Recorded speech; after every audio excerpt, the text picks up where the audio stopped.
Ready? Good evening and welcome to the board meeting of January 26th. It's 5:05 p.m. I'm calling the meeting to order, and I would like to have Tim Ellis, if you would please lead us in the flag salute. Please. Everybody stand, please. Place your right hand over your heart. Begin. I pledge allegiance to the flag of the United States of America and to the republic for which it stands, one nation, under God, indivisible, with liberty and justice for all. Thank you. Thank you. Thank you, Mr. Ellis. Okay. Have the approval of the agenda. Somebody wish to make a motion to approve the agenda? I'll move to approve the agenda. Thank you, Mrs. Walker-Schuman. Do I have a second? I'll second. Thank you, Dr. Stern. All those in favor signify, raise their hand. Aye. Thank you. Okay. Report of closed session, please. Dr. Breggy. Yes, thank you, Mrs. Marcus. In closed session, the board took action to notify the temporary certificated employee identified by employee number ZS6271937 that the employee will be released from the temporary contract effective February 2nd, 2021, and for the remainder of the 2020-2021 school year, and non-reelected for the 2021-2022 school year, and directed the superintendent or designee to send out the appropriate legal messages. Thank you. Thank you. Okay, I'm going to turn it right back to you, Dr. Breggy, to share with us the highlight of the school week for us, or the last 2 weeks, what our highlight. Thank you, Mrs. Marcus. So in our spotlight tonight is something so well worth congratulating and recognizing when we have students in our school district that are reaching the state level, that we couldn't pass up this opportunity to introduce their amazing director and their students. But before I do that, I want to turn this over to Mr. Drew Stewart, who is the assistant principal at Beverly Hills High School, and he will take over the honors. Thank you so much, Dr. Breggy. And it truly is an honor to be here tonight, speaking with all of you, and especially to present Ms. Kaz Chandler. I'm going to let her discuss the details of the awards of her amazing students who are also joining us. And I had the pleasure of working with several of them last night, actually. But Kaz is just truly an amazing person at our school, an amazing teacher, an amazing mentor. And all I can say is that during distance learning, we've had many, many people, all of our staff working really, really hard. But I can say without a doubt that nobody has worked harder than Ms. Chandler, as she has tried to continue to mentor her students and give them amazing opportunities to perform, come together as teammates, and really try to bring smile and joy to the faces of all of the students at our school and the community out there. And she's done so for a long time, but especially really just took off during distance learning and has been tireless in her efforts of trying to make things happen. And I know that she's going to be able to discuss the fruits of those labors tonight. So Ms. Chandler, would you like to introduce your students and what we're here to celebrate?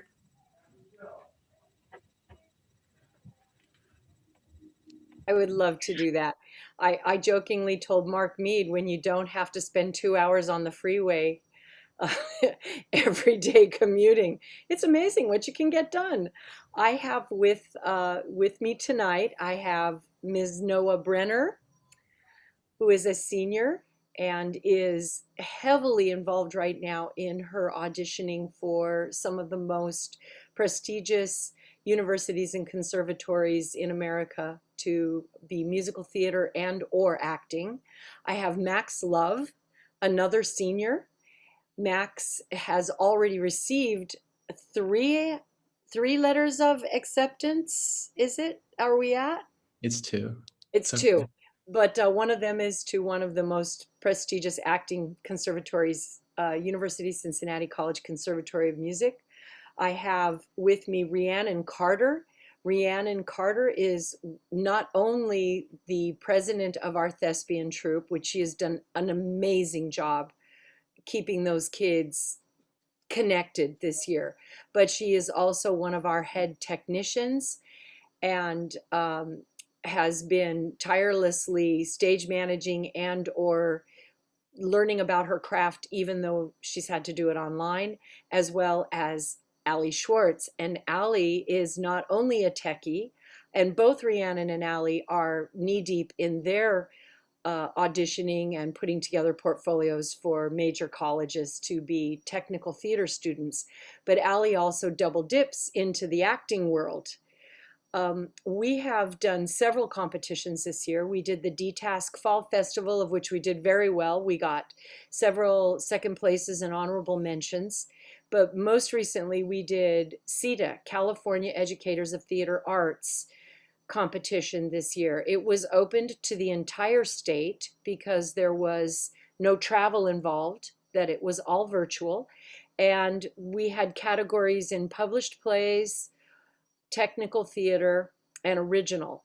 Allie Schwartz won an Adjudicator's Award for her portrayal of her grandmother who escaped from Colombia. And it was in a devised original piece called Escape. Allie, would you like to say something about that? I would love for you to say something about that right now, that process. Yeah, so one of my family members escaped from El Salvador actually. And I really got to learn a lot about that because I actually didn't know anything at all until we did this process during class. So it was really crazy to hear what my family's actually went through. So I'm glad I was able to express that and show that. That original piece didn't place, but she was given an adjudicator's award for her performance in that because it was really amazing. Rhiannon Carter, we won second place in tech in the entire state. Over 50 high schools were represented in the one-act play category, and Rhiannon was called out for her light design. So this is an entirely virtual light design.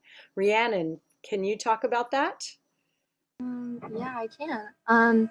So we worked as a team mostly. I headed the lights section of our technical work on our one act show, and it was very difficult at first to kind of comprehend that we were putting together a show that we weren't going to have an audience for, which I find is the best part, is having other people enjoy what I've done. And so that was a really difficult challenge, but I was really excited to see that we did so well in a competition, even though we didn't get that satisfaction. So I think it was a good trade-off that we got with.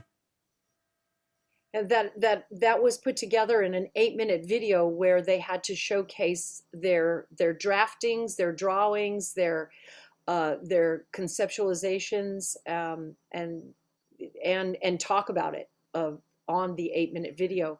And then finally, Noah Brenner and Max Love, two incredible acting seniors. Actually, last summer, they were so hungry to keep working. We started working on an amazing play called Gruesome Playground Injuries, the three of us together. And we entered an 8-minute scene into the published play category of the CETA Festival. It's a very, very sensitive piece that is very adult. It talks about self-harm. It talks about teenage sexual morality and relationships. And Noah was awarded an Adjudicator's Award for that, as was Max. It was first place in the entire state. It was also given Festival Favorite Award from all of the adjudicators that were involved. And Max was given Best Performance by a male actor in a published play for that. So Noah, we'll go Noah first and then Max. Noah, what would you like to say about that process? I really think it was an incredible result of being able to dive deep into a piece, because we normally don't get to during the school year. We are so limited on time, but I think it was really a blessing in disguise that we just had this sort of sudden free time to just do things and just explore a piece of work unlike anything I've ever done. And Max and Kaz, it was just an incredible experience. and getting to actually perform a piece, because we had been rehearsing this and diving into it, having no idea when we'd be able to perform it. We were thinking, when we come back to school in September, and then we didn't, and then we were like at the end of the year, and then now we're like, okay, next summer after we finish our first year of college, it'll be a million times better. So, but we actually got to perform a scene, and getting that recognition for working so hard, even when there was no original end date in sight, it's exciting. It's a really exciting thing, and I'm really proud of what we were able to accomplish. Yeah. Max. Well, going off of what Noah said, it's funny because we worked on it so much over the summer that was our second take, and we just stopped because it was so easy to do. I mean, like, since we have it so down, and I think it was me that messed up in the first take because Noah had it and she was great, but it was great, the whole experience, and I'm glad we got to do something with the scene or the play. It was great.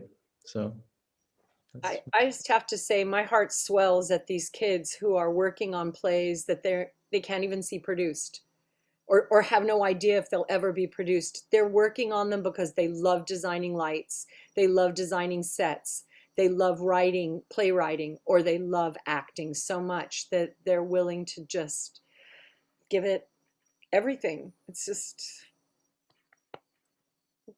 love. Thank you so much for having us. Oh, and please come see our improv show. Drew Stewart is going to star. He's going to just knock them out. And Noah's in that, yeah? Noah will be performing. I'm performing. Mr. Hangler, John Castle, Julie Goller. It'll be a lot of fun, and that's Thursday night.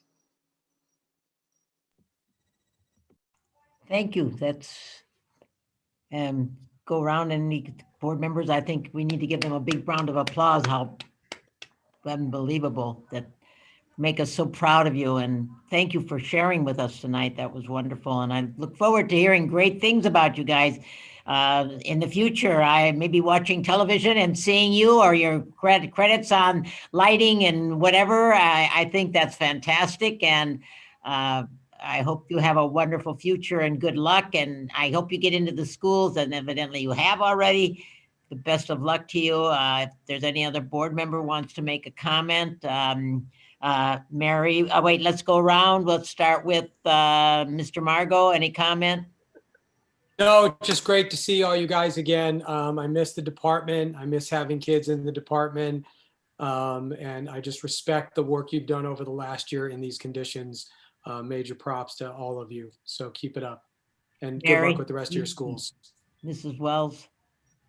I'd just like to congratulate you all on your achievements and in representing not only BHUSD, but the arts, and just showing again how valuable the arts are for not only our students, but the society as a whole, and especially during these times. So I really am grateful. So thank you. Mrs. Walker-Schuman. I would just like to applaud your resiliency at a time when finding a way to normalize school and the arts in particular is really incredibly challenging. You guys have really risen to the occasion, and it's a testament to your dedication to your craft and to your dedication to your teacher and to the program in BHUSD. So we're very, very proud of you. Thank you. Dr. Stern. I just want to say I can just feel your optimism, and you guys you're really doing a great job for your senior year, and I'm sure only the best will unfold for you guys in the next coming years. Thank you for being here. Okay, moving on, we now have a presentation from PARS. Dr. Breggy. And thank you. And we'll actually turn it right over to Mr. Roach, who will make our introductions and then our presentation. President Marcus, members of the board, this is hard to follow those students and that great teacher. But we'll try. We have a great presentation tonight about PARS and about an early retirement incentive program that may be a benefit for the district and maybe some of our employees. So I'll turn it over right now to Rachel, and she's going to go through a presentation and answer any questions that the board may have. Go ahead, Rachel. All right, wonderful. Good evening to all the members of the board. And as Wade just mentioned, great to see your students are doing so well, and that is a tough act to follow. But nevertheless, I do want to share some information with you all tonight on an early retirement incentive. And Wade, I wasn't sure if you were going to be able to share your screen with the presentation by chance. Let me ask, Starkins, can you share the screen? Sure, I just need to pull out the presentation. I will grab that right now. Thank you so much. Perfect. Thank you. All right. Well, as she's pulling that up, I'll give you just a little bit of background, which I can do verbally on PARS if you're not familiar with us. So PARS stands for Public Agency Retirement Services. And we've actually had a long-term relationship with your school district, not only having offered a prior early retirement incentive, but we actually do oversee your OPEB 115 trust program. So we've worked with the district on your pre-funding of your retiree medical liabilities in the past as well. So glad to be working with you on another incentive this year. And there are some slides that go over some details over PARS, but again, while that's coming up, I'll kind of get started on what I know is coming. PARS is the largest provider of early retirement incentives in the state of California. So we have worked with over 300 school districts in the state. As I mentioned, Beverly Hills Unified, having worked with us before as well. We work with districts large and small, many in the Los Angeles area, including LAUSD, who's done an early retirement incentive with us, LA County Office of Ed as well. So we have a lot of experience in this realm. And really our goal is to create a win-win situation for both the district and the district's employees.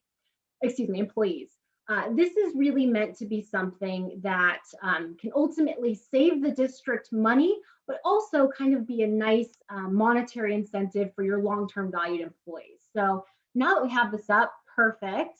We could go ahead and great. This page, again, won't spend too much time on this since I've already given you a brief introduction to PARS, but it kind of goes over our history. We've been around since 1984. And again, we are the leading provider of these early retirement incentives in the state. So if we can go to the next slide.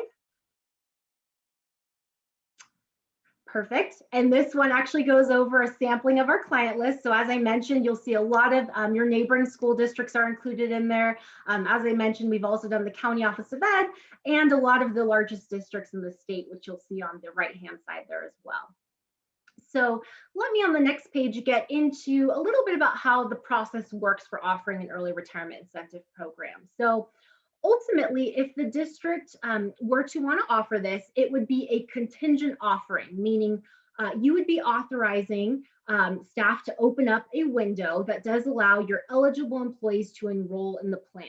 So these windows are typically anywhere between 30 to 60 days. During that time, all of your eligible employees will be receiving a customized packet from PARS that will go over all of their benefit option information, details on how the plan works, and also information on other parts of the retirement puzzle that they do need to take into consideration when looking at an early retirement incentive. Now, during that window, any interested employee would actually submit their paperwork to PARS, and with that is included a district letter of resignation. So that district's letter of resignation is irrevocable if the plan ultimately does move forward.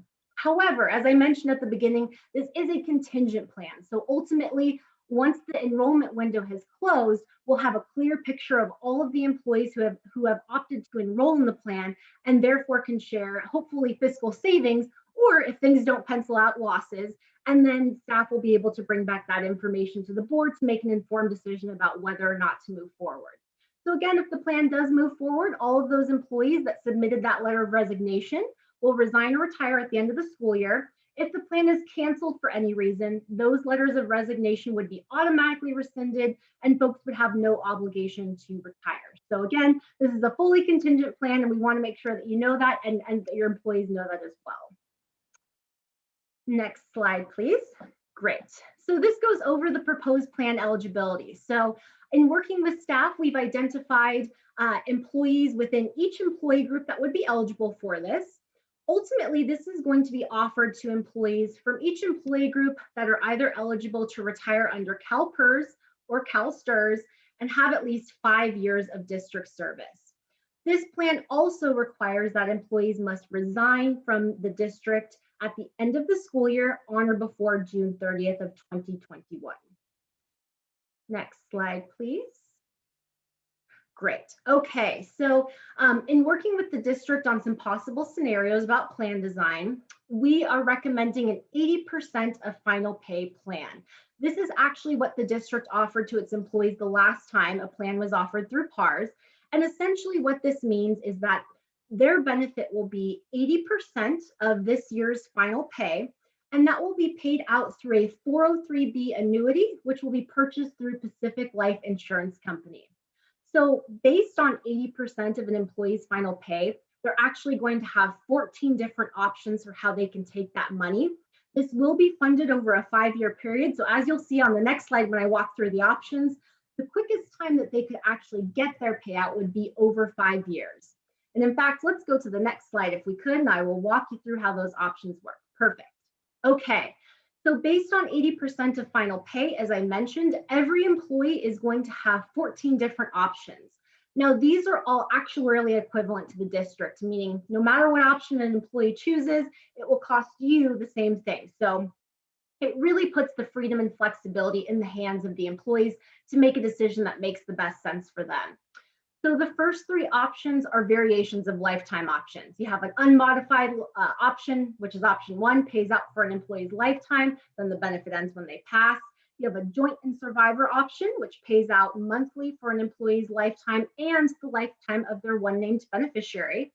And then option 3 is a lifetime option with a built-in 10-year guarantee. So no matter when an employee passes away, even if it's 5 years into getting his or her benefit, there's a guaranteed 10 years worth of payments that will be made to a beneficiary. If they live beyond 10 years, it pays out as a regular lifetime benefit. Then last but not least, we have the most popular options, which are options 5 through 15. Now, these are the options that pay out for a fixed number of years. So for example, option 5 pays out monthly for 5 years. So someone choosing that option would receive 60 total benefit payments, and then their benefit would end. Someone chooses option 10, that would be an option that pays out a total of 120 benefit payments, and then the option would end. So let's take a look at the next slide if we could, and I'll give you a sense of what these options look like for your employees. So what you'll see here is a sample benefit illustration page. I mentioned that all eligible employees for this plan are going to be receiving a customized packet of information from PARS. And one thing that will be included in that packet is an information on what their payout options are based on data that was provided to us by the district. So for your average teacher, as you can see here, their final pay is right around $109,000. So taking 80% of that, you can run through those different options that I just described. So for example, if we're looking at option 5, which probably not surprising to most of you tends to be the most commonly chosen option, they would receive right around $1,400 per month for 5 years. The other thing I do want to mention is that if an employee was to choose options 5 through 9, they also have the ability to tax defer their benefit payment and roll it over into another qualified account. So there's some additional flexibility with potentially putting themselves in a more favorable tax position. So again, a lot of freedom of choice for your employees to do whatever makes the most sense for them. All right, and if we look at the next page, this again gives you an idea of what some of the other options look like. All of these employee groups certainly have different average final pay, so you can kind of see the variance there and what the options do look like. And then if we move to the next slide,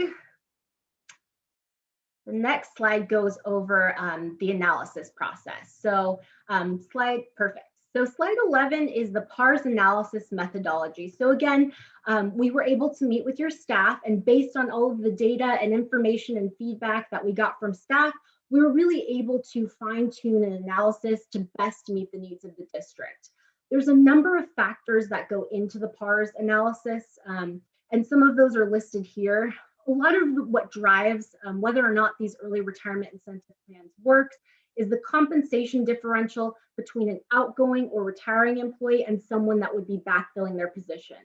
As you can imagine, if you have a very senior teacher who's at the top of the salary schedule and they're being replaced by a newer teacher that's much lower on the salary schedule, that gap can really create some nice savings. In addition to that, we also factor in your natural attrition, or in other words, how many folks would we expect to retire without offering an early retirement incentive. We also factor in future loss of natural attrition, knowing that If you see a spike in retirements this year, that will decrease the number of retirements in future years. So we do want to build that into our analysis as well. We also factor in your retiree healthcare costs, the cost of actually running this retirement incentive, and then show you additional savings due to some non-replacements if the district is able to non-replace in certain groups. So these are the big factors that drive whether or not a plan saves money, but certainly there's a myriad of other variables not listed here. But again, we've shared with staff all of the ins and outs of our analysis. So if you could, perfect. So let me share with you what our projections are. So you'll see we have each of your employee groups listed here, and then the corresponding number of eligible employees. As a reminder, employees will be eligible for this program if they can retire under STRS or PERS and have 5 years of district service. So for your teachers, that's going to be 55 eligible, and we are projecting that 14 out of the 55 eligible will take this early retirement incentive. That's about 25% of the group. Now, as you go down, you can see we've done the same exercise for all of your classified employees as well as your management employees. In total, we are expecting that out of a total eligible number of 152 employees, 32 would take the incentive, which brings the total to about 21% of the group. Now, how does this actually pencil out to savings? Well, that is on the next page. So if our projections do come to fruition, these are the savings that would be projected overall for the plan. It probably comes as no surprise that with these early retirement incentives, a lot of the savings are really derived from the teachers. Reason for that is that salary differential just tends to be larger when you're looking at teachers versus other employee groups like classified, non-management, and management, unfortunately. The nice thing as well, in terms of ultimately achieving savings, is that staff was able to share with us that there would actually be 8 non-replaced positions for the teachers, which actually drives up the savings even higher. You can see that there are projected savings over 1, 3, and 5 years. For teachers over 5 years, we would expect the savings to be about 3.8 million. And although there are losses in the other employee groups, which again is pretty typical when we see these early retirement incentives, because the savings projected from teachers is so great, when you do factor in all groups combined, as you'll see at the bottom, we still are projecting it close to 3.5 million over 5 years. So again, we anticipate that, following all of our projections and our analysis, that this would be a very lucrative plan for the district. And again, hopefully something to also show that you value your long-term employees and do something nice for them. So I will pause here and see if I can answer any questions that you all may have.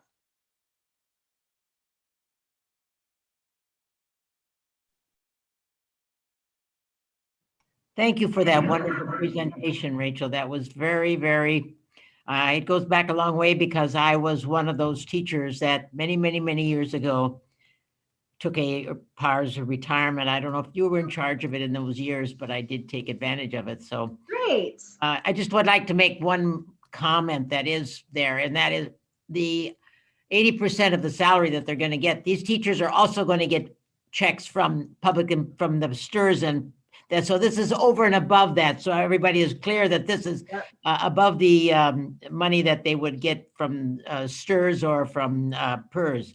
So this is in addition to it. I wanted to make that comment so that was clear, because this is a bonus to retiring.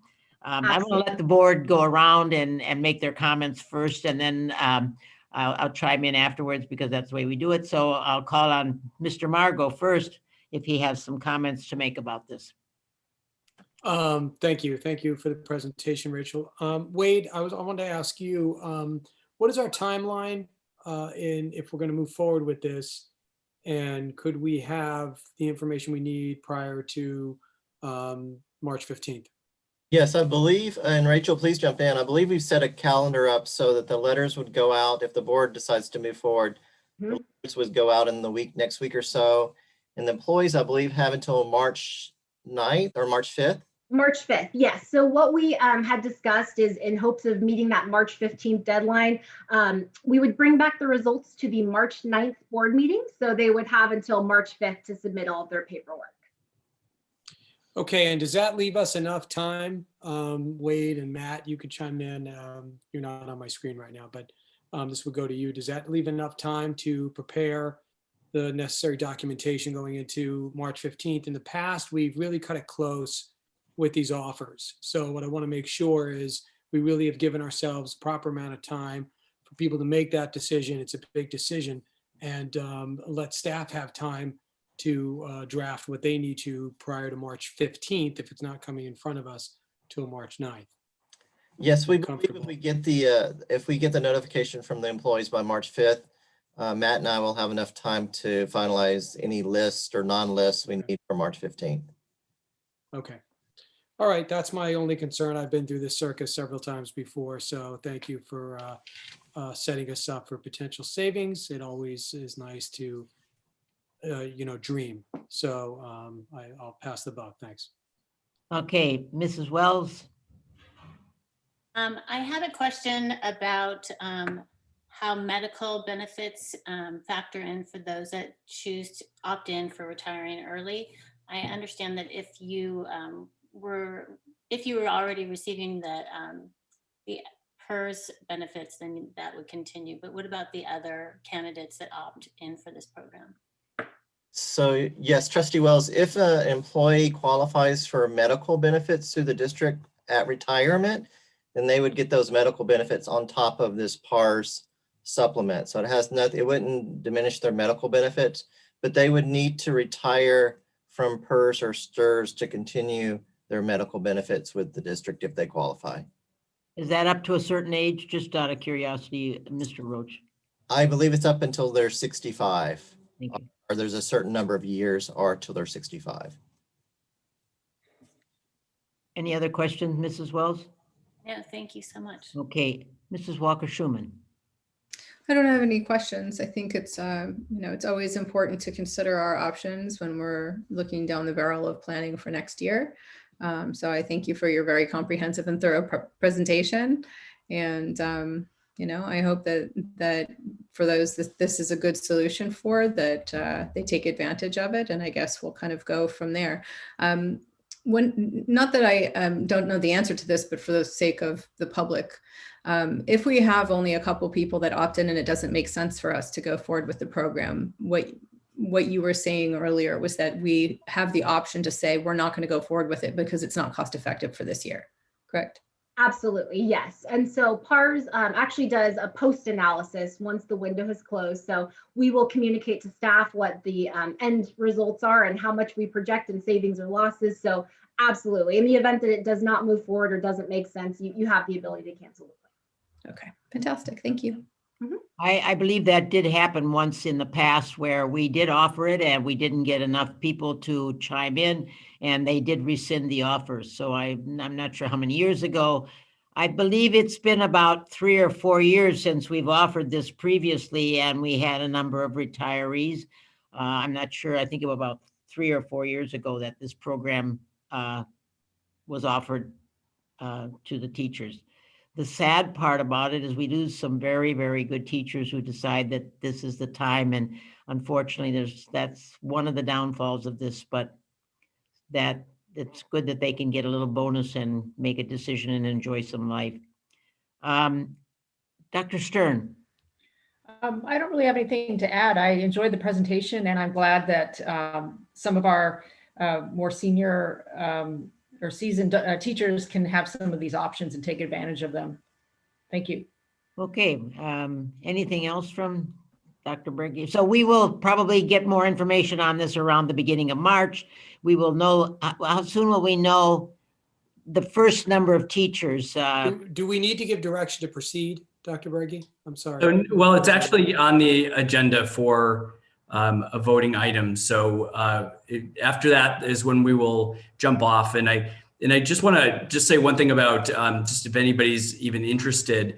And really, I want to thank Rachel for her presentation that she gave to Mr. Roach and I a week or two ago. And it was just so comprehensive. And I will say what's different about working with Rachel in PARS that I've seen in my prior districts have been just the customer service and just the responsiveness. And so this is definitely an organization that if anybody is interested or has questions or they're just not sure if this is right, I'm just so proud of the presentation, the relationship that we have. I asked poor Rachel, I asked a million questions, and and I just can tell other people that they're just so responsive and really willing to listen, and because it's a tough decision to make, but this is definitely an organization that I know that we can put our name behind as somebody that it's very solid and willing to help and get people to understand. Thank you, Rachel. We appreciate it. Thank you. Look forward to seeing you again. Great, sounds good. Thank you all for your time. I hope you have a great evening. Thank you. Thank you. Okay, let's move along. We now have the agenda hearing period, public comment. I have several comments to read. Mrs. Starkins, would you please set the timer for 3 minutes so that you'd let me know if any of them reach that limit? Thank you very much. Okay, this is from the dance company regarding the dance show. It's a comment. Dear President Marcus, Vice President Walker Schuman, the board, Dr. Breggy, and the district administration, the BHUSD Dance Company invites you to watch our annual Dance Company 2021. The concert premieres online February 5th at 7 p.m. at bhhsbhusd.org/dance company/ and can be assessed. And Rebecca could probably put that up there if later on, if someone's of interest, at any time after the premiere at that same site. All the dance pieces have been made into dance films. The concert features 7 student choreographers: Alyssa Belbier, Noah Brenner, Carlo Bueno, Georgia Evanson, Madison Heller, Nicolette Kay, and Jasmine Singer. We have also pieces that were guest choreographed by Sam Allen, Victoria George, who is a dance teacher at Beverly Vista Middle School, Niaz Kohani, and Janet Roston, as well as work by artistic director Dana Finley. There is no cost to watch the concert, and we hope you enjoy the show. Madison Heller. Physical school, comment. I am the parent of 2 children that have been part of the Beverly Hills Unified School District. I am the son of a former California public school teacher and the product of a California public education myself. My son is now 14 years old, and we are trying to make our decision as to whether we continue in the district or not. Given the measures set out by the state of California and the LA County schools will be closed as long as there are 7 or more daily cases per 100,000 people. The seasonal flu affects 5% to 20% of the USA population every year, which divided evenly throughout the year means 13 to 54 cases per day. LA County is currently at 85 daily cases per 100K. By any measure, comparison to the flu, looking at the current numbers, California will never be below widespread, which triggers closure of the schools. Given this context, is the board willing to open schools? If not, how long is the board willing to keep schools closed? 1 year, 2 years, 4 years? Children are suffering and they need to be put first. I have personally seen the tears, the depression, and the struggles caused by this unprecedented, prolonged isolation, and these years can never be given back. I implore you to put the kids first and open the schools. If not now, I would like an explicit commitment on the maximum number of months and years this temporary state will be continued, so I can decide when or if to leave California for the sake of my children's future. Signed, Joaquin Lippincott. Next comment, open our schools. Now that the people getting vaccinated and the numbers are going down, as well as hospitalizations going down, I really hope that our school is prepared to be open in the near future. I think that the vaccinations at school sites should be done in the parking lots and not within the schools, so that when schools can open, it's available to us. Thank you for your time, Deborah Termei, I'm sorry if I mispronounced your Termei. Using our schools as vaccination sites, comment. Dear Dr. Breggy and members of the board, Please recognize that offering our schools as vaccination sites are a block to in-person school should the health department decide to open up schools like they have just decided to magically open up the restaurants and hair salons. There are plenty of sites in the city for vaccination. Our schools should be ready to take students as soon as it is safe. The only way this could make sense in my book is if we put up vaccination tents for only our teachers and staff to be vaccinated now that it is offered to them. In that case, we may then keep the tents up and to use them as classrooms since teachers will be safe from the virus as vaccinated and the tents are aired out with open flaps. Signed, Jasmine Rastigar. Another, open the schools. As you can see the reports from all over the country, the coronavirus pandemic has had a devastating impact on students' mental health, with many feeling socially isolated as they attend classes remotely. I am demanding you to make it your top priority and open the schools to in-person learning. My little one has not seen his teacher live yet in the whole academic year, and my oldest is complaining of a Mickey Mouse education at BHUSD. Enough with this mockery of education. If you're not able to provide quality education, just quit, please. Paul Mantea. School sites should be used for education, not vaccination. Dear esteemed members of the board and the Beverly Hills Unified School District, I hope this email finds you and your loved ones are healthy and safe. I write this letter to you as a Beverly Hills resident, parent, and active community member to express my shock, disappointment, and dismay over the recent announcement by Dr. Breggy that BHUSD volunteered our school sites as vaccination centers. And this letter is a formal request that such endeavors be immediately abandoned and the offer be immediately and publicly rescinded. Please allow me to note that I'm a long-standing Beverly Hills community member. The first time I stood before the board was when I was 12 years old, an 8th grade student at Horace Mann. We had just lost our beloved teacher and angel, Mr. Ron Brown. At that time, as student council president, I represented my school and worked with the board to dedicate Horace Mann's auditorium as the Ron Brown Auditorium. What a somber but proud moment that was. Over the course of my high school career, I joined the board again many times during various leadership roles, culminating in representing the Beverly Hills High School as a board, representing Beverly High before the board as a student body president in 1998. I share these experiences with you to demonstrate that I appreciate and can relate to your roles as active community members. In those days, our school district was a lighthouse and inspiration of many school districts across the nation. We were not bound by PR politics or PR stunts. We were a small, amazing school district that had the know-how to make custom, creative decisions for the benefit of our most vulnerable population, our children. I do seek to understand why you are sending emails about anything other than educating our children. There is so much to do. There is so much that needs to be done to support our teachers on a daily basis. The Wi-Fi is always going down. Kids at home with grades going down the drain. And as parents, we see our children emotionally and physically deteriorating. You know this.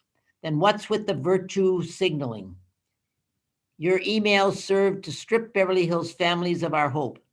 School sites being used as vaccine centers will obviously not be used to educate children. But why? Why not email us to discuss a plan to open up the school sites for sports programs? Why not talk about timing to bring back the K-2 children with the waiver? Why not mention that you are working to get vaccines for our teacher and other staff and faculty at nearby small locations, such as the one on Crenshaw or the one in Culver City, or at the super sites such as the one at CSUN and Dodger Stadium? Excuse me, President Marcus, I'm sorry to interrupt. That was 3 minutes. Okay, thank you. This was an article and an email from a lady named Judith Kermani Manicherry. Okay, this is about opening the LA and Beverly Hills schools soon. Our kids really miss to be at school instructed and learning in person, and they also are missing talking and spending time outside with their friends face to face. They are getting depressed to stay home all the time. Even on weekends, it's hard for them to get out since they used to stay at home all the time. They are missing sports and games also. Please consider opening school as soon as possible. Please do not make school for vaccination centers since we need to prepare the school for our students to go back soon. Please listen to the parents. Parents do not continue to be teacher, caregiver, worker, housekeeper all together at the same time. And this is signed Neda Michaeli. Hello. My name is Ellie Raymer, a current junior at Beverly Hills High School. I am writing today to address something that struck me as odd as I watched the last board meeting. Why is it such an issue that President Rochelle Marcus joins the facilities subcommittee? As the one who was elected president of our school board, there should be no issue allowing her admittance. I believe that she has truly shown her compassion and love for this district in her time as vice president and will continue to do so as president. All I am saying is that you have someone with a character not often seen. Why not give them the ability to be as involved as they like? If anything, keeping her from joining the subcommittee is doing more harm to our district than good. In my life, I always go by the saying that the more ideas you can get about fixing an issue, the better your solution will be. I sympathize with Mrs. Marcus and the fact that she has to go through this. With what voice I have as a student, I give her my full support. I hope this note does not fall on deaf ears and actions are taken to rectify this issue. Thank you for your time, Ellie Raymer. And that concludes the open hearing period and the emails that we received. And we now will move on to the consent calendar. I need to know what items might like to be pulled, so we can. Is there any items on the consent calendar you would like pulled, Mrs. Wells? I'd like to pull 10A1. 10A. 10A1. 10A1. Okay. Any others? Do I see any other hands? Okay, so I'll make a motion to approve the consent calendar minus item 10A1. Thank you. Do I have a second? I'll second. Thank you, Mrs. Walker-Schuman. Okay, so all those in favor of the consent calendar minus 10A1, please raise your hand. Aye. Aye. Okay, thank you. That passes 5-1. Can I have a motion for 10A1, please?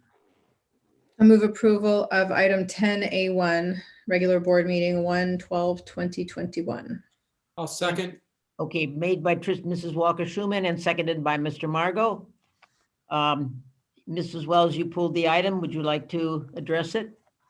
Sure. I'd just like to add to the meeting minutes at 13H.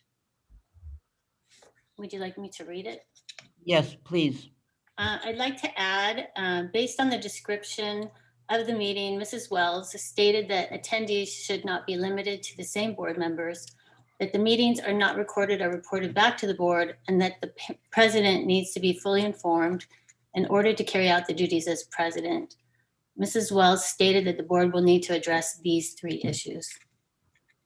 Okay, are there any comments? So we will approve that the minutes as corrected or as added. All those in favor, please signify by saying aye. Aye. Aye. Mr. Margot, did I hear? No, I wasn't at the meeting, so okay. I don't want to comment on. I'll abstain. Okay, fine. So it is approved 4-0. Thank you. All right. Okay, so that takes care of the. Let us now move to the reports. I believe the next thing that comes up is our superintendent's report. Ms. Dr. Breggy? Thank you, Mrs. Marcus. So just a relatively quick report for you this evening. Just to touch a little bit about some of the comments that were made in public comment, but also just to acknowledge that this is a difficult time, and there isn't 5 minutes in the day that goes by where I don't think about what the responsibility is for our school district and all of our employees and all of our kids. And so this is not something that we take lightly, and it is a difficult time for everybody. And I do acknowledge the efforts upon everybody. I think it's really difficult to plan when you are not aware of when conditions will improve. So my heart goes out to so many people that are still in the phase of planning and rearranging their schedules to make it work for their families. We are doing everything we can to navigate the relationship between the state of California and also LA County. When LA County is getting information for the first time from the state of California, it takes several weeks for the county then to react to what was presented. And everything seems to be provided publicly at the same time. So there's a little bit of lag sometimes in when our county actually updates their orders. So we're still waiting on some feedback from Governor Newsom's proposal. And so LA County will be responding. But we do know that we all need to be part of improving the conditions in the community. And I'm going to show you some information soon that will show you that it is starting to work. And it's not just one area, it's several areas. And I know that vaccinations came up, and that is, again, one way to help improve the conditions in our community and in our schools. One thing that I've gone over several times is our graphic that when conditions in our community improve, that's when our schools will open. And this is the way that it works throughout the country and perhaps the world. So when we look at vaccinations, and for clarification, for people that thought that this would, this is not an or situation. This is not a, do we open schools or do we open vaccination sites? And so I really want to be clear that we do believe that as a community and as a school district, getting our educators with the ability to get vaccinations is something that is critical to help improve the conditions in the community. And so that is first and foremost on our mind. And if you've been watching the news, you can see that we're in short supply. And so there are places that are in California and throughout the rest of the country where teachers have already had their vaccinations. And so you can see that conditions in their community is improving at a faster rate than ours. And so any offer of our sites working with our city, which we do every day, is only an opportunity to help with the partnership to try to improve the conditions in the community. And so this would not be in place of opening schools. Our schools, when the conditions are appropriate and safe, we will open our schools. Right now, we have closed school sites. So to have a temporary place with working with our city to help vaccinate our employees, and also if there are community members, is a responsibility that we have. To sit back and just hope for the best and hope that people are able to get vaccinations, including our staff, would not be doing justice on our part. We really need to be actively involved in helping our community. Most of our staff do not live in Beverly Hills. And so by having a site in the district, if we're able to do that, would allow an opportunity for our staff to get these vaccinations. And so I have offered the support, offered it to the city, and the city is working with myself to help come up with a plan. But unless we get the vaccinations and that supply is in demand and it's in short supply, we're not going to be able to do that. But we are trying to do that, and it'll probably be on a smaller scale if we're able to do that and we're able to get the vaccines. But I want to assure the community that this is not something that would take the place of opening schools when we can. This is just in addition to the many things that we're doing, to the many things that are happening throughout our community with the extra efforts to try to mitigate and slow the progression of the virus. So we just believe that this is something that would be in partnership with the city to help improve the conditions. So I do want to be really clear. I do know that this, I did receive a lot of negative emails about having sites. We're in discussions, but again, nothing has been, there's been no contract signed. We're just trying to find a way, working with the city, to offer these vaccinations to those people that need them. So that's an ongoing situation that I will update you on. This is not something that is going to get in the way of our opening. We are ready. We've worked very hard to be ready. And I'm very confident that our schools are ready to open when it's safe. As I mentioned with the state of California, they have a new checklist. There's new documents. There's new plans that are being asked of us. And we are happy to do that. As conditions improve, we are expected to provide new documents to the state and also to LA County. And I'm very proud of the work that we're doing. We're always on top of it. We're always early. And many times, our own county has made exemplars out of the materials that we are presenting. So I'm very, very proud of that. I think that you'll be very interested to know that our new assessment from the tier today, that we have gone from 75 as an adjusted case rate to 48. And so that rate has begun to fall. And that's very good news for us. And so we're pleased to see that. And what this does show is that as a community, people are taking responsibility in any way that they can to help bring down and slow the transmission of the virus. And that's happening in our community. So I'm very pleased to see that. We haven't been able to see this in a very long time. Last week, the adjusted case rate went from 77 to 75. So just a small tick downwards, but this is a pretty concerted effort of seeing improvement in LA County. And so we're very pleased to see that. This is now going in the right direction, and we hope that this continues. If everybody is able to do everything that they can to help, I believe that we'll start seeing the adjusted case rate go down as quickly as it went up. We are holding town hall meetings. This is a great opportunity for our school community to meet with administration, teachers, to start to have conversation and ask questions about what's happening in our schools, about what hybrid looks like when we come back. There is a lot of information that we are looking to share. And I believe that after this town hall meeting that you will, everybody that attends, and they've been very well attended in the past, will be able to walk away feeling like they have a lot of good information. It will certainly show the preparation that our staff has done to prepare for when schools return physically.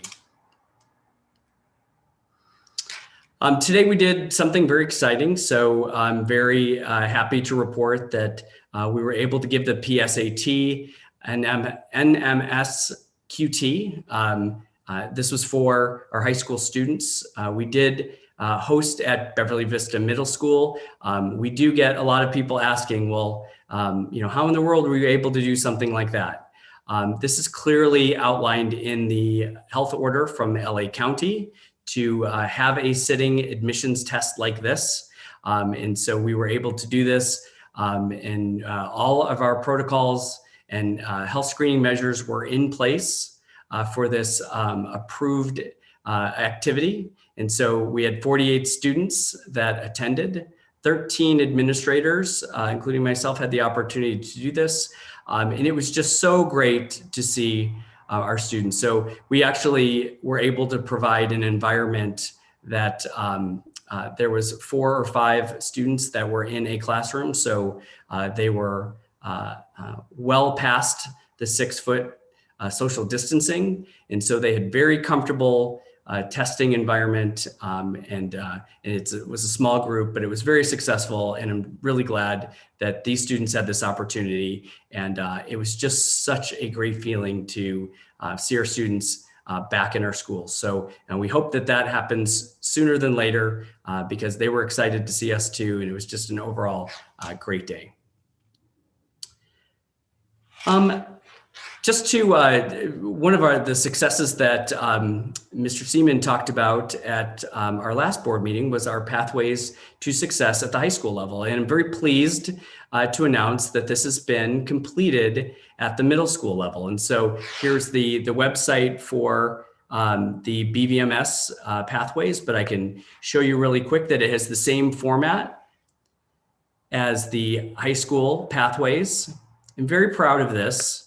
I'm proud of Mr. Seaman, the entire team at Beverly Vista Middle School, which you can see right here.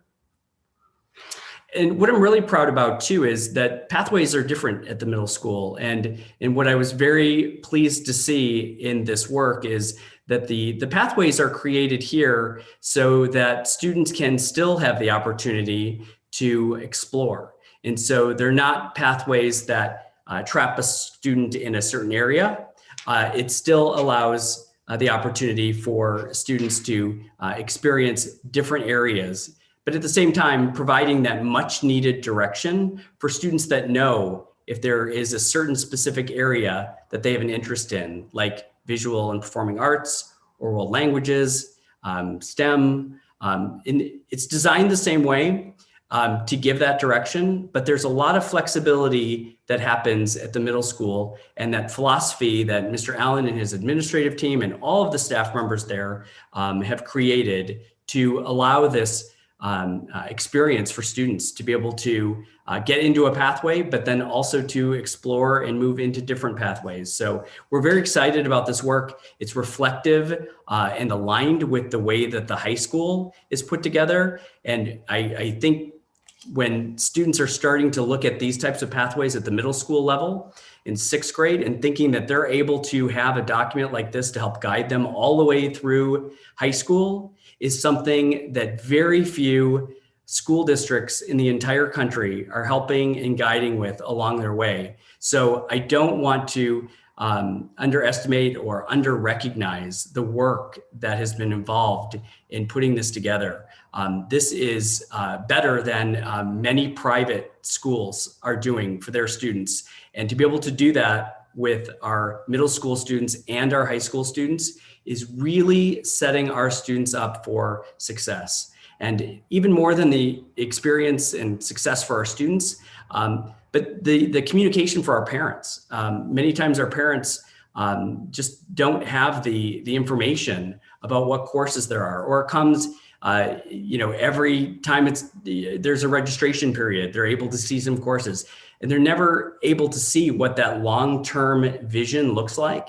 And well, that's what we've been creating. And this has been what we've been talking about for quite some time when we began reconfiguration. And these are the things that we have said from the beginning, is that let us put this into place, and then we can chart this out for you. You can see this vision, through eventually elementary all the way through high school.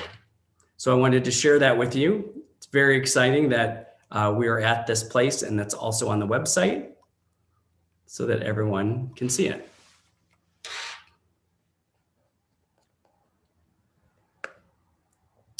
Sorry, hang on one second. Thank you. That was very good. Thank you very much. Are there any questions from any of the? Sorry, Mrs. Marcus. So I just had to, it clicks out to go to that website piece. So I'm almost finished. Oh, I'm sorry. No, it's okay. So one thing I want to talk about, another exciting area under the leadership of Mr. Ken Haas, and also in construction with Mr. Don Blake, because nothing happens here. Everything's connected, whether it's remodeling, whether it's, in this particular case, it's a complete rehab in this area. So I want to just go over some successes. This is a picture, we're midway through this.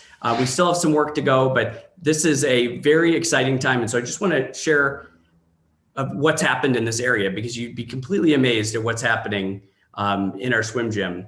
So abatement, removal of damaged pool tile, underside of pool substructure has been sandblasted, coated with special coating and resistant to wet environments. There's been rust abatement, repairs, major metal components have been completed, termite repairs, interior painting, interior lighting has been replaced. Damaged poolside wheel tracks have been removed and completely replaced. West side basketball floor has new wheels, restored trucks in its place, and it's movable. Newer windows, energy management system in the infrastructure. The upstairs restrooms have received new partitions. East and west weight rooms have received complete makeover with new painting, new lighting, pumps and mechanical rooms. Mechanical room walls and piping has been restored, painted, interior railing has been restored to include fabrication of numerous missing pieces that were in the swim gym. A new anchor system was installed for the pool. New framing to support the pool and end skirting is complete. And then on the outside, we've got ticket booth repairs and perimeter fencing. So we're so excited about the work that's being done here, and we're going to be finished in a couple months, but this is going to be like a grand reopening to our swim gym, and wanted to share this with you. We'll have additional pictures for you later, but wanted to give you just an update on the progress that's happening, because we're very excited about it. So much work has been happening while students have been gone. And when students return, they are going to see and feel like they're in a brand new building again. So we're just very excited about the work that's happening there. Also, another award that I do want to recognize, Beverly Hills High School has earned the College Board's AP Computer Science Female Diversity Award for expanding young women's access to AP Computer Science. This is a great award that recognizes the work that's happening in our high school, and just having female students that are taking technology, taking more math, taking science. This is a very nice recognition for our high school, and so we're very proud of where we're headed, the achievement level, the participation level, and so we wanted to share that with you. That's just news that just came in just yesterday. So congratulations to our high school and to our students. And finally, I just want to end with, we did ask that hopefully you've checked outside your homes. We have a little bag for you. If you have not looked, maybe you could look really quick and see if you have a bag outside your house. Hopefully you've brought it in. I see Mrs. Marcus heading for the front door. No, just heading for the bag. Okay, so hopefully everybody has it. And so this is just an opportunity that doesn't happen very often, but if you have a moment just to open that bag, the small little gift from the cabinet. And this is Board of Education Recognition Month by CSBA. There is so much that's happening in our school district. Amazing things that are happening every day. We've got a lot of tough work that's happening too, but the transformation that our district has seen over the last several years could not have been done without the hard work of our past and present board members. So we just want to take this opportunity to say thank you to our board. We don't get that opportunity very often. Your jobs are so difficult. Everything from finance to construction to in classroom instruction to looking at retirement packages. It just doesn't end. The board packets are always several hundred pages long. And we just want to take this opportunity on behalf of the cabinet to just thank you. We are very excited about the year ahead. And we just want to, again, recognize you. Thank you for your hard work. I think we're in a really good place. We're very excited for the future. And if anybody's going to go through a tough time in a pandemic, we are just glad that we're working with you during these tough times. So thank you all very much for your service, for your trust in us and our working relationship. And we look forward to many more years working together. Thank you. Thank you. That's very great. Thank you.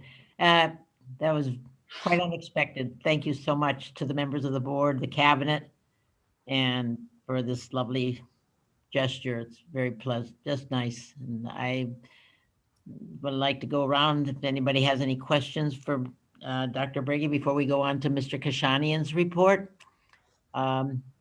Anybody want to make a comment, Mr. Margot? Just a couple things, Dr. Breggy. Thank you for sharing the photograph of the pool. I saw that on Facebook. So somebody's doing their social media correctly earlier today. And then I thought, have we run out of money and cannot afford to fill the pool now? Also, thank you for this wonderful frame. I will cherish looking at my ugly mug on a daily basis now. I do want to point out that there's 5 of us standing in front of foliage. These are ironic. We are not in the same place. We are respecting social distancing. Everybody just has their own set of hedges. I just want to point that out. In case somebody picks it up, they pause watching on YouTube, they start examining, hey, wait a minute. They all took that picture in the same shrubs. It is not the same shrubbery. It is not. For the record. For the record. All right, thank you. Thank you. You're welcome. Mrs. Wells. Well, I'd just like to say thank you for your presentation and as well for this recognition, although I would say I don't quite feel like I deserve this recognition at this point, but probably more for the board members that came before and that are on the board. But hopefully I'll be able to live up to that, and I really appreciate it. And also congratulations to the high school and their award for the AP. That's really wonderful. And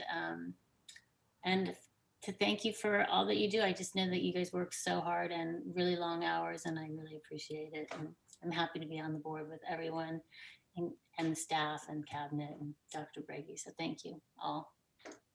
Thank you. Walker Schuman. Yes, thank you so much. This is really sweet and quite a surprise.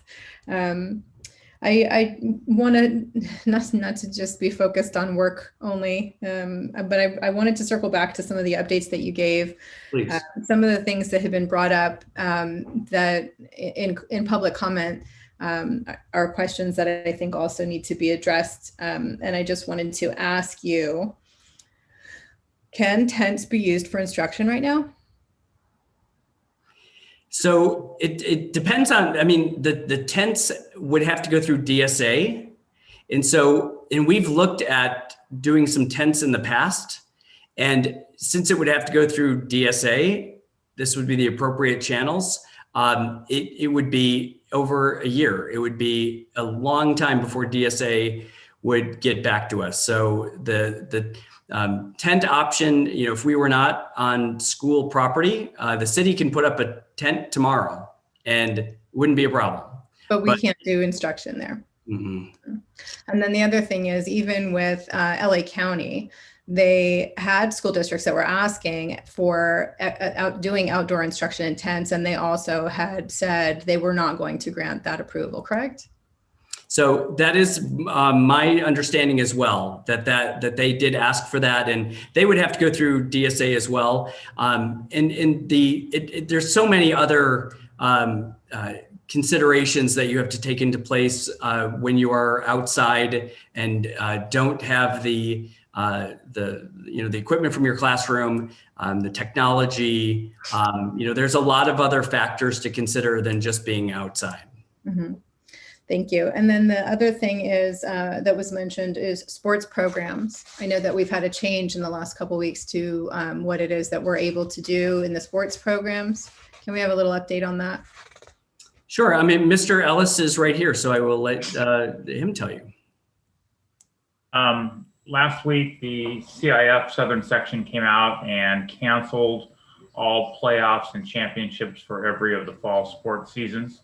They're focusing now on the spring sports in terms of hoping to move that forward. They did tell us that we can. They've shoved everything back, that we have until the middle of March that we can have the fall sports if we want to run games and competitions once the County Department of Education or the LA County Department of Public Health opens up and allows us to do that. The problem is, and Michael and I have talked extensively about this, is that the tiers by which you can participate and the sports that they allow you to do don't go hand in hand. And so what we're trying to do now is, and we met as a league last week, so we're putting together schedules for those fall sports like cross country, tennis right now. The tennis is in the spring. Cross country is the only one that we can really do, but we're going to try to shove everything we can into the spring to get competitions in every sport that we can possibly get in once everything opens up and they allow us to go back and participate. We would love to get a volleyball season in. We would, just a league season. We have schedules in place for the league for every sport. We're just waiting for a go-ahead now for the Department of Public Health to say, okay, you can go and do this. Because right now, the Department of Public Health hasn't changed their youth sports order since the 22nd of October. And so everything is still the same. We can go out in cohorts of 12, one coach, all socially distanced. We can't go indoors. And so we're just waiting for them to come down and say, okay, we can open up and then we'll roll. But we're going to try whatever we can do to get our kids in some kind of competition, no matter what it is, whether it's, just league games or whatever they can do. And there was an issue in South Orange County a week ago when two schools got together and played a football game. And it became very messy. In Huntington Beach Union High School District right now, 3 of the schools got together and had a cross-country meet, not really a cross-country meet, but kind of a meet. And there's all kinds of hassles and things going on down there with that. And so we're just trying to wait for direction. We don't want to jump the gun because the last thing we want to do is have the rug pulled out from under us. So that's where we're at. And we're all, as everybody else is, anxious to get back on the fields, the courts, and all that. And we haven't even been allowed. Who knows when they're going to allow us to go back indoors yet? And that's the other hard part. Thank you so much, Tim. So my pleasure, Kristen. Anything else? Give me a buzz. Sure. So just to recap, Dr. Breggy, thank you for your update and all of the specifics that you provided. I would just like to reiterate that it is not a board decision and it is not a superintendent decision at this point. It is still up to the LA County Public Health and the State of California Department of Public Health as well. So what we're being asked to do is not something that we can do. And I think that's really important for the public to be aware of right now. And I thank you again for being so on point in your report with that.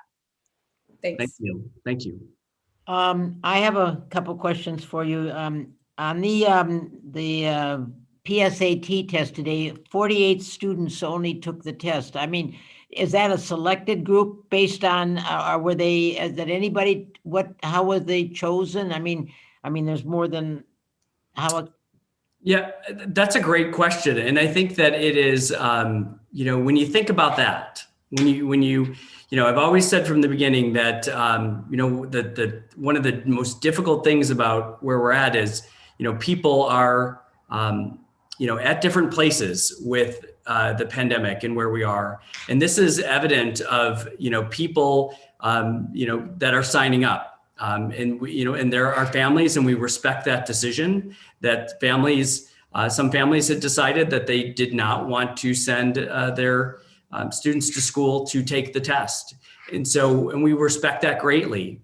But, there were some that parents, that they knew that we would be following these protocols, that it was allowed by the public health order, and that we didn't want to, I'm just going to say most school districts canceled it. We didn't want to do that. And so, and if there were 10 students, we wanted to do what we could for those 10 students, whoever was going to show up. But I think it's reflective of, where people are with their comfort level of sending kids to school. So Mr. Seaman, I don't know if you have any more information than that, but, we find it very interesting that we had 48 students, but we were certainly glad to have them. How many? I mean, that doesn't seem like very many. I mean, I would have thought that there would be so many students that would have been willing to come in to get out of the house. And I found that interesting that there were only 48 students. I mean, it sounded like it was a selected group that could take the exam, but the way it was, and I don't think that's true, because I know this was a national merit for qualifying for the national merit scholars. So I just found that number to be low, considering that it was a chance for the kids to really get out there and get back to school for one day at least. And that's that. Yeah, and Mr. Seaman, you wanted to make a comment, I see. Yep. And I'm just going to piggyback off what Dr. Berge had stated. What is one of the things that was different this year is when we released information that we're going to host the PSAT and SQT this year, we did look for the opt-in option for students to opt in to the assessment, but we also provided them with the information that the College Board had come out with an alternative option to qualify for the national merit. And so we provided both sets of information. Not only could they come take the assessment with us in person, which would then be an isolated assessment for that day, or they could follow other guidelines to also still qualify for the National Merit Scholar. Oh. So there's still other students in our district, even outside of those that did not test today, that still have that opportunity to submit the additional data points the College Board is asking for. So that also played into that number as well.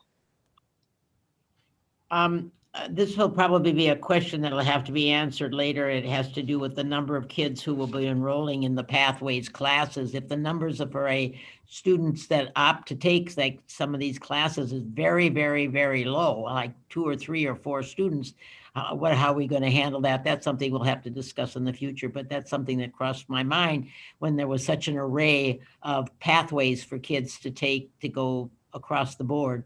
So I just wondered about that, but that's something we could probably discuss later on. As far as what will happen if the numbers are very low, is in some of the, especially in the electives where, you know, kids may not want to take those classes. I don't know. It just thought crossed my mind. Yeah, but and I will say that that's one of the reasons why we are doing what we're doing, because I think that, you know, sometimes if there's low enrollment and a class doesn't run, sometimes people get a bit misguided, or they you know, don't take something because it didn't run, and then they do something else, and this is such a great way to be able to look to see, okay, maybe something doesn't run this year, but then it may run the next year. And so it's this opportunity to, especially at the middle school level, is to, you know, explore and try new things. Right. And so, but you know, to get back on a pathway is just as easy. And it may be that it doesn't run one year, but it runs like every other year. But that's why putting pathways together like this, instead of just randomly, is going to help us out. It also helps with planning for staffing also though in the future too. Okay, any other comments? Okay, Mr. Kashadian, you're up. Thank you. You're welcome. Good evening, everyone. The past 2 weeks have been great. Students are feeling the same general feeling as they have in the past couple of weeks. Just a feeling of unmotivation, and yeah, people just feel kind of dead inside. But many juniors are happy they were able to take the PSAT, and sophomores are wondering if they will get the chance to take a PSAT as well. As always, there are many students that are curious as to whether we have any chances of going back to school, but I just keep reminding them that it's all based on the stats, and all we could do is follow the guidelines and stay positive. Other than this, everything has been moving along, and I'm sure that our district is on the right track to a bright future. Thank you. Thank you. Okay, I think we're ready to move on to the next item. President Marcus, can I make a motion to approve items 12A, 12B, and 12C, the agreement of employment for assistant superintendents of ed services, so student services and business? I would probably go with 12A and 12B. 12C is a little different. And I have a question on 12A and 12B that doesn't exist on 12C. So if it's all right. Okay, then I'll amend my motion to do 12A and 12B. Okay, fine. And there. I'll second. Okay, moved by Mr. Margot, seconded by Mrs. Walker Schuman, I believe, to approve the agreement for the employment of Assistant Superintendent of Student Services and the Assistant Superintendent of Educational Services. And any discussion? I have a question on one that appears on both A and B, does not appear on C. That was the reason, Noah, that I didn't want to include it. I'm confused. There's outside professional activities is listed in these two contracts about being able to work outside of the district. And I was wondering why that would be included, and if there's ever been a problem with that, because that seems like it's a strange to get them permission to work in other and consulting and other jobs outside of the district. And I wondered if that is customary to have that in that type of a contract. But I found that that would be like a teacher going off and working in another. I mean, I was just curious about that, and maybe you could address that, Dr. Breggy. I can, and so that's a really good. It's a really good question, and I can assure the rest of the board that there is absolutely no time to take on anything else, really. But it is customary that that's in there, and that's, you know, sometimes people are asked to, you know, oftentimes we're asked to speak, you know, at different places, and so it may be that. You know, that there is a exchange for like travel or something like that. So, you know, this isn't done on like company time, so to speak. This would be on time off. But this is very customary to have that in there. I believe it's in my contract as well. And there just isn't, you know, there's no, it's not a provision so that somebody could take on another job. It's really just in there if there is, you know, if I don't know how they would have other time to do it, but I found it strange that it was that, because I just found it sort of unusual, because as far as I'm concerned, the admin is pretty good. So yeah, it opens the door of communication. If there's something out there, something that's extra and it's just shared, you know, it's just shared with me. Oh, but they do share it with you. So that, yeah. Okay. I will call for the roll call motion. I had a question, Rochelle. Oh, I'm sorry, Mr. Margot. Thank you. I ask this every time this comes up, just so it's on the record, but Mr. Roach, when you do the next interim budget report, how will these reflect in our report? What kind of impact will they have on our overall budget and reserve? So these will be shown in the multi-year projections that will come to the board in March for the second interim. The impact is 2.5% for next year and the following year, which is the same as with the teachers in their collective bargaining agreement. And I can bring the exact number to the board at that time, but it's fairly minimal. Okay. So you don't feel that it's going to impact our long financial picture at all? No, not at all, sir. Okay. Thank you, sir. Anything else, Mr. Margot? Nope. Okay. Okay, I'm going to use a roll call of the vote, starting with Dr. Stern. Approve the motion. I approve. Thank you. Mr. Margot? Yes. Mrs. Wells? You're on mute. That's a yes. Okay, and Mrs. Walker Schuman? Yes. And I'm a yes also. So 5-0 for the approval of the contracts for the Assistant Superintendent in Educational Services and Assistant Superintendent for Student Services. I would like a motion to approve 12C.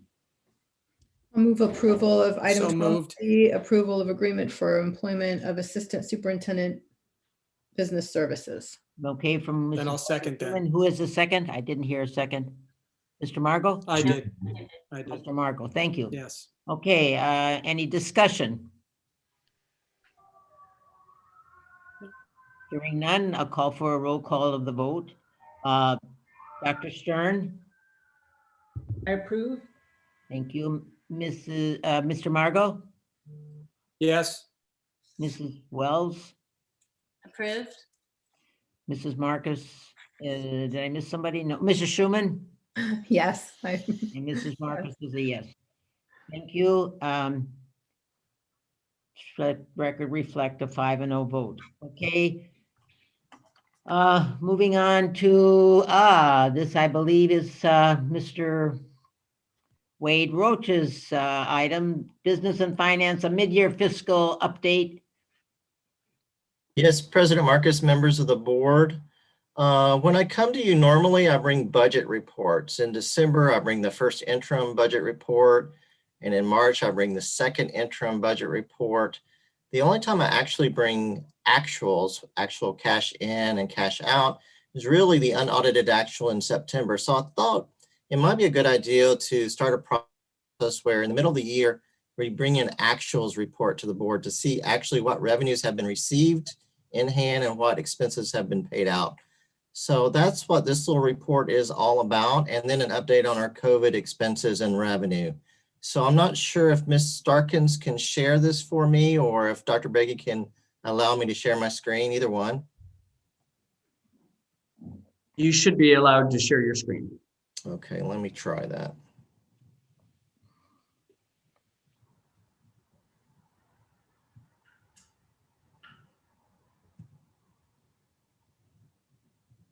If not, I have it. Oh, good job. Can you guys see that? Yep. Mr. Roach, way to go. Awesome. Well, that's what we pay you the big bucks for now. So really quickly at just broadly comparing our expenses through January 15th with last year. Our certificate expenses are greater than last year, basically because we had the collective bargaining increase of 4.92%. And then we added some temporary teachers for the Independent Learning Center related to COVID. Our classified salaries are lower than last year. We have less overtime, less substitutes. Our corresponding employee benefits are a little bit lower. Materials and supplies are greater than last year, reflecting we had a middle school adoption and we had materials needed for distance learning. Our operating costs are lower and our capital costs are higher. So what it looks like in numbers, here you can see actually 3 years. The column to the far right is the current year through January 15th, 2021. The middle column is last year through the same date. And the column in the middle is 18-19 school year through the same date. So you can see our certificated salaries are about $600,000 more than last year, about $1 million more than the prior year. Our classified salaries are about $600,000 less than last year. You can see the reduction in our employee benefits. You see a slight increase in materials and supplies, about $300,000 to $400,000, but then a fairly substantial decrease in other services and other operating expenses. And then the increase in capital expenses, we had some additional expenses related to COVID in that arena. So if you look all the way down at the lower level, you can see that our actual expenses, that's actually money that we pay out through January 15th is lower this year than it was compared to last year by a couple $100,000 or about a little bit less than that. So let's take a look at our revenue. These are actual revenues that have come into the district. So you can see that our property taxes, the top line was about 26.1 million received through January 15th. Last year, at the same time as 24.6 million. 2 years ago, 23.8 million. State funding is about the same as last year. Federal funding, just to bring that to your attention, 1.5 million. Last year, 19,000. That difference is to our COVID funds that have come in to address the COVID issue. And local funding is about the same, just a little bit less. So received to date revenue compared to this time last year, 38.9 million, 36.4 the year before. So I put the expenditures right below that, and you can see the mid-year gain or loss for this current year of about $4.8 million, which means that we have $4.8 million more in revenue, actual revenues coming in compared to expenses paid out. So that's better than last year, which had a gain of 2.1 million. And then 3 years ago or 2 years ago, we are actually a little bit, we had a little bit of a loss of about $1 million. And then that final line item on this page is really cash in the bank. When we look at our expendable money in the bank, not construction funds at all, just our expendable money in the bank, we have at January 15th, we had about $30.6 million. Last year at this time, we had $25.7 million. And then in 18-19, it was about $18.9 million. So that shows us that we're expending within our means, and we're not overexpending, which is something the board wants to see. So let's talk a little bit about our COVID revenue and expenditures. So as we discussed over the last few months, we have about $2.4 million coming in this year to address our COVID-19 pandemic. And you can see the various categories there of state and federal dollars. The monies that we received through January 15th are actually about 1.9 million of the 2.4 million. So we haven't received all the federal dollars and all the state dollars just yet. And you can see on the third line there, expense. So of the $1.89 million that we've received, we've actually expended $1.89 million. And I didn't make that up. That's really the fact that we are expending these funds as they come in because we have COVID needs that need to be addressed. So right now, as we speak, we have about $513,000 left that's going to be available to expend on our COVID-19 pandemic through the spring semester. So what did we expend the 1.89 million on in the fall? The lion's share of that went to establishing the Independent Learning Center, where we hired some additional temporary staff. We had PPE, plexiglass, cleaning supplies of over 300,000, additional distance learning devices, distance learning materials and licenses, and then other work from home materials. But you can see there that a majority of it's related to the educational program, and then secondarily, PPE and plexiglass and cleaning supplies for our school sites. So how do we project that we're going to expend our monies in the spring related to COVID? We expect to have a similar amount of expenses for our Independent Learning Center. We have a need for additional plexiglass and cleaning supplies. What you didn't see in the fall was a large expenditure for custodial support. If and when our students and staff come back much more broad fashion, we're going to have many more expenses related to custodial support. So that has to be built into the budget. We're going to have some additional expenses related to distance learning. So we really expect in the spring, we'll expend another $1.6 to $1.8 million related to the COVID pandemic and getting our sites ready for our students to return. But we only have $513,000 left. So that kind of makes me scratch my head. What are we going to do? Well, fortunately, the federal government came through, passed some legislation where the district should receive about $1.8 million in additional federal ESSER funds, which are for COVID-19 relief. So even though we only have $513,000 in the initial tranche of COVID dollars, we expect to receive some additional federal dollars. So we should be okay. And we may have some money available, $400,000 to $500,000 for some additional support that our students are going to need for intensive intervention, either later in the spring or in the summer. And I've already been in some discussions with Dustin and his team. They've already got all that money spent for intervention and support for our students.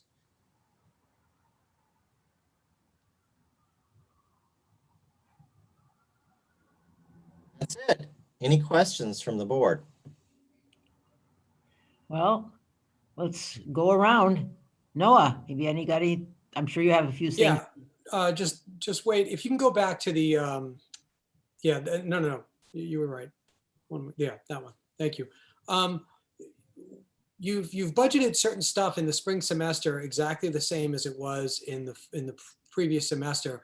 I'm curious about things like that are permanent, like plexiglass that we've put up, and the I know the Independent Learning Center expanded in the second semester. I do understand that, but the stuff that is permanent, is that budgeted the same in the second semester? I know consumables are additional, but the cleaning supplies, things like that. But I'm a little weary at this cost for the second semester because we keep saying that we're all prepared to bring kids back. So what are we missing out of this particular budget for the spring that we didn't have in the fall? Yeah, I think a lot of the items in this category, we've already expended probably most of what we need for plexiglass. We're getting some additional PPE for free, if you will, from other sources. So most of this $304,000 to $400,000 will probably be related to cleaning and cleaning supplies. And some of that may have to be shifted down into actual custodial support and custodial time. So we may have to do some additional swapping of dollars between those two line items because I'm not sure that 330 to 360 in additional custodial support, if and when our students start coming back in mass, we're going to need all hands on deck and we may need some more monies in that category. Right, and then the Independent Learning Center, the additional staff, is 15 teachers the total staff of the ILC right now, or is that the additional that we added on since the fall? Those are the teachers that are getting paid out of the COVID dollars. I do believe that is part of the original ILC cadre of teachers. Some of them, only those teachers are permanent, but about 11 or 12 of these are temporary teachers. Okay, that's what I was asking. And they were brought on for the second semester, correct? Correct. Okay. All right, understood. Maybe also the first semester, Noah. Some of them may have been there for the first semester too. That is correct. The same teachers originally, the additional teachers we brought on during first semester were on a temporary contract, and due to the expansion, we continue those contracts for the second semester. So it is exactly 15 teachers to run the whole ILC program due to the student enrollment, but it's the same 15 teachers from the fall. Thank you. That's what I wanted to know. Thank you, Dustin. Okay, I appreciate that. All right, thank you. Those are my questions. Okay. Once again, just because we have money doesn't mean we need to have to spend it, but I liked your mid-year revenue balance, so that was good. Thank you. Mrs. Wells. Well, first, we're really fortunate to have that balance, I would say. So thank you so much. I just have a couple questions about, does the thermometers that were installed or are getting installed, is that in here in the COVID dollars, or is that in a different area? The temperature. Yes, so that's a great question. Those thermometers and thermal cameras are right there under capital expenses. The 200 is part of the 240. It was about $130,000. So it's part of these capital expenses, and those have already been expended out of the COVID dollars. And I think you said, if I heard you correctly, that intervention program, the potential spring and or summer intervention program, you have that already budgeted in these dollars? Correct. And is that also include tutoring for during this year? There's additional tutoring, I think, and you may have answered that question about the tutoring last week, but I'm just curious if that's also in here. So I may have Dustin jump in. I know we do have some tutoring for spring semester, but I think I was mentioning earlier, we may have $300,000 to $400,000 or maybe even a little more for some additional interventions that Dustin and the principals may want to do later in the spring and over the summer. So that hasn't been budgeted yet, but it should be available for staff to use. Is that the air tutors you're talking about, Mary? No, I was thinking more just tutoring, like as you see needed for students that need that intervention or support before you get to your spring or summer programs. Totally. And that is part, the actual program is the Air Tutors and what we're using to identify those today needs. That was actually funded out of our low performing block grant. So that actually didn't come out of our COVID-19 expected expenses. That actually came out of our low performing block grant, which we still have about $8,000 that we have to spend before the end of this school year due to the fact that it was a 3-year grant to help identify immediate needs for low performing students. But that's just the grant title. It's open for any student that needs additional support. But the programming that the principals and myself have come to Mr. Roach, Dr. Breggy, and the cabinet for additional support in is around things that we haven't institutionalized within the district itself, outside of identifying educational gaps with students, but it's things like mandatory summer school for students that are failing. Being able to provide free services for students during the summer to close educational gaps in English and math. So things that we are drafting and working. Actually, yesterday we just had another meeting on it to finalize a process and a program to be able to offer families in June to make sure that we aren't creating any educational gaps. It's predominantly with virtual learning, but also that we can start to institutionalize for future years to give families that opportunity to, when we identify kids that do have educational gaps. That was a long-winded way to answer your question. I'm sorry. Well, I really appreciate that you're thinking that through, and it feels really great. I feel like our students are really fortunate, so thank you. Okay, Mrs. Walker-Schuman. This has been very enlightening, and I appreciate the update in a format that we haven't really seen before. I guess the only question I really have at this point, given what's already been asked and answered, is on the second line on this page, the PPE plexiglass cleaning supplies for spring. For fall, I mean, was there a large quantity of use of cleaning supplies? We never had students on campus. There actually was, since we did have staff on campus, there was some additional cleaning that was done. And unfortunately, when we would have someone that would be COVID or exposed to COVID, we would have to do some deep cleaning of certain areas. We'd have to vacate that area and deep clean that area. So there was substantial use of cleaning supplies over and above what we would normally use during a normal period. You would think that with no kids there, you wouldn't need as much Clorox and whatever we use. I shouldn't say Clorox, Ken Huss will kill me, but whatever we use to clean. But there was a substantial need to clean related to just the staff that was there. So, I mean, I don't want to get into, being a statistician here, but if that's what happens when there's no students on campus and only a handful of teachers, I'm going to hedge my bets and say when we return in hybrid, there are going to be significantly more opportunities where that type of deep cleaning is going to need to occur. So, I mean, I guess my concern would be that the estimate is potentially not adequate to cover the spring expenses for the cleaning supplies. No, you're absolutely right. So most likely the expenses related to plexiglass, we've made all those expenditures. For the most part, there's some areas that do need some additional plexiglass. And we are able, just recently, we've been able to get some additional PPE that we had thought we would have to purchase. So those funds would go in to cleaning supplies. You may be right. 350 to 400,000 may not be enough for cleaning supplies, but we'd have to adjust the budget and move some things around if that's the case. All right, that's the only observation I have. Thanks so much, Mr. Roach.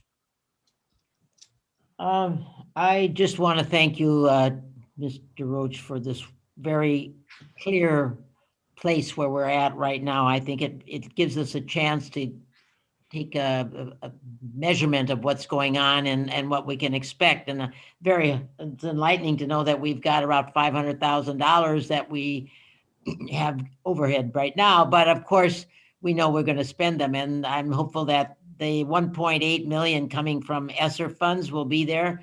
Are there any other funds that we might get now that the administration has changed? Is there any other possible sources of revenue for this, or is that pretty much it for now? Yes, President Marcus, the new administration is talking about some additional funds to assist school districts in a couple ways. One, to address PPE and cleaning, but also to address the needs of bringing students back. So we're waiting to hear from the new administration. So I think the 1.8 million is just the start. We may be in line to get some additional funds from the federal government. And also remember last year, when we closed the books last September, we had an unallocated, unrestricted general fund of about $800,000. So we set that aside in a little bucket to address COVID if we needed to, if the federal government and the state government didn't come through with funding. So we still have in our back pocket unrestricted dollars of about $800,000 if we need to dip into that in case something happens and the costs are more than we expect. Well, that's good to know. Good to know. Thank you. Mrs. Dr. Stern, your chance. Thank you. Very wonderful to hear that there's provisions, that there's thoughts, and that some money through the ESSER funds has been provided. I'm wondering if there's any money that is earmarked for the range of possibilities for being flexible with some of the ceremonies that a lot of our families and communities are craving. So we know we have to be creative to think about graduations or certain ceremonies that would have happened on campus or could happen in a hybrid situation. And I'm just wondering if there's any unrestricted funds to allow for this, since we are in the business of human feeling and human capital. Is there an allocation for how a stage that's being Zoomed, how that would be decorated with flowers? It sounds superficial, but I want to bring us back to some of the things that are going on in the minds of a lot of our kids and parents. So I don't know if there's any discretionary funds that could be applied towards some of these very important rites of passage if they happen to be televised or. So Dr. Stern, we do set aside money every year for graduation. I think I may punt this to Dr. Brady because I think he's already been talking and thinking about this. Yeah, this is well on our radar. And what's nice about the COVID funds is just, if you can demonstrate that, you're using the COVID funds because of the pandemic, that would be something that, if it's something for a physical graduation, if we get there, and we hope that we get there, that there will be funds available that would be appropriate usage of our COVID-19 funds. So, your thinking is exactly the why it was available. And so as we plan, as conditions improve, we're going to have a variety of options that we're looking at.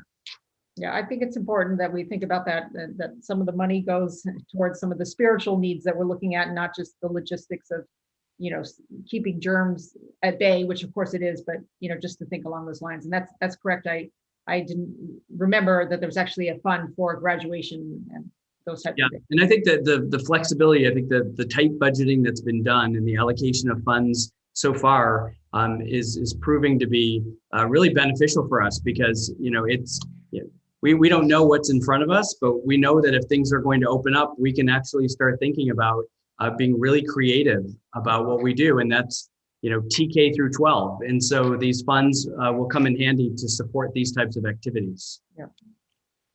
Thank you. Thank you. Anything else, Dr. Stern? That's it? Okay, thank you. Okay, so thank you very much, Wade. It's great to have you make presentations. They're always so clear and so understandable, and I love it, and you know that. And I think the rest of the board joins me in expressing how grateful we are for whenever you make these updates and get them to us. They're really well received. Okay, I'm going to ask for a motion to approve 13B. Okay, I'd like to move that we approve the agreement for administrative services with PARS for retirement incentive for eligible certificated certificated management, classified non-management, and classified management district employees. A mouthful. And who will second it? I'll second. Mrs. Schuman. Okay, Any discussion on this? None? Okay, I roll call vote on this. Dr. Stern, I approve. Mr. Margot, Yes. Mrs. Wells, Yes. Mrs. Walker-Schuman, Yes. and Mrs. Marcus is a yes. It passes 5-0. Okay. I will move approval of resolution number 2020-2021-025, retirement incentive for eligible certificated non-management, certificated management, classified non-management, and classified management district employees. I will second. Thank you, Mrs. Walker-Schuman. Motion, and Mr. Margot seconded the motion. Any discussion? I think this goes along with the PARS for the other members of the PARS program. None? No discussion? I'll call for a roll call vote. Dr. Stern, Yes. Mr. Margot, Yes.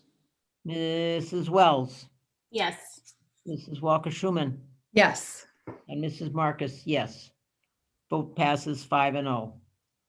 Okay, now we're moving on to 13B. So I will make a motion to approve amendment number 6 to the agreement by and between the City of Beverly Hills, ARB, and BHUSD for the operation and abandonment services of oil and gas wells at 9865 Olympic Boulevard within the City of Beverly Hills. Okay, is a second to the motion? I'll second. Thank you, Mrs. Walker-Schuman. All those, any discussion, any questions? Okay, I will call for the roll call. Dr. Stern, Yes. Mr. Margot, Yes. Mrs. Wells, Yes. Mrs. Walker-Schuman, Yes. and Mrs. Marcus is a yes.